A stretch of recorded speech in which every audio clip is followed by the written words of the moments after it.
Hi అండి. Welcome to Lisa channel. So ఎన్నో రోజుల నుంచి ఈ వీడియో పెట్టాలనుకుంటున్నాను కానీ టైం లేక పెట్టలేదు. సో ఫైనల్లీ ఈరోజు పెడుతున్నా. మా చెట్టుకి చూడండి ఎన్ని టమాటాలు కాసినాయో. చాలా క్యూట్గా ఉన్నాయి టొమాటోస్ అసలు.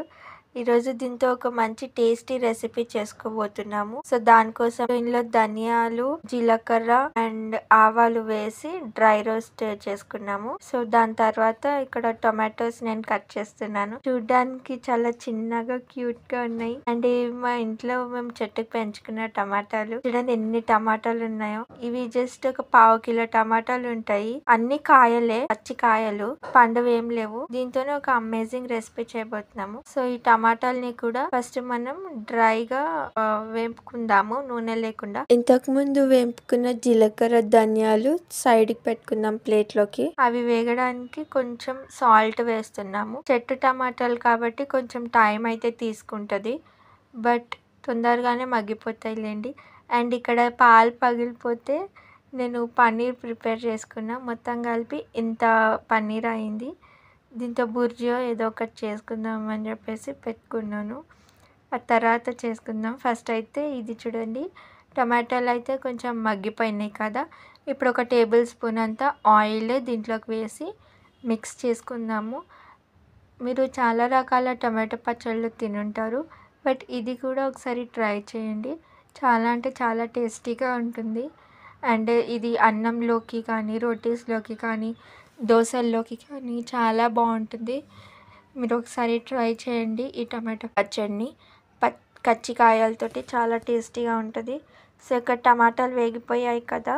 ఇప్పుడు పచ్చిమిర్చి వేపుకుందాము. పచ్చిమిర్చి కూడా మంచిగా వేపేసుకోవాలి. ఇవైతే చెట్టు కాదులేండి, బయట నుంచి తెచ్చినాయి.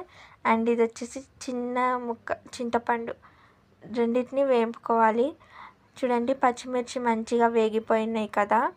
ఇప్పుడు వీటిని కూడా పక్కకు తీసి పెట్టేసుకొని చల్లార్చుకుందాము.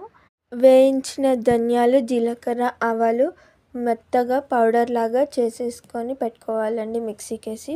చూడండి ఇప్పుడు ఇందులోనే పచ్చిమిర్చి, అందులోనే వెల్లుల్లి కూడా వేసాము. ఆ క్లిప్పింగ్ కట్ అయిపోయినట్టుంది. అందులో కొంచెం సాల్ట్ కూడా వేసుకున్నాము.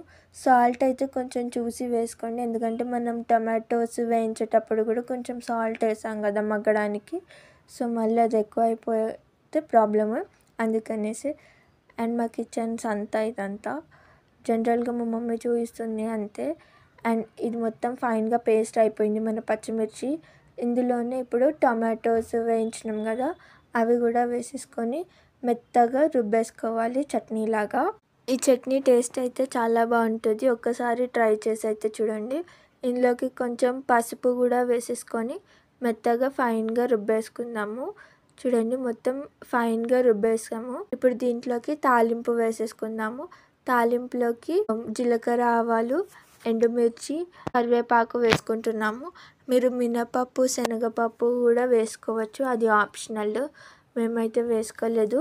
మొత్తం అంతా మంచిగా వేయించుకొని ఇప్పుడు ఆ తాలింపుని మన ప్రిపేర్ చేసుకున్న చట్నీలోకి వేసి మంచిగా మిక్స్ చేసేసుకుందామండి. ఈ చట్నీ అన్నంలోకి, చపాతీలోకి, దోశలోకి, దేంట్లోకైనా చాలా బాగుంటుంది. మీరు తప్పకుండా ట్రై చేసి ఎలా కుదిరిందో మాకు కామెంట్లో చెప్పండి. వీడియో నచ్చితే like, share, comment and subscribe చేసుకోవడం మర్చిపోద్దు మా ఛానల్కి. బాయ్.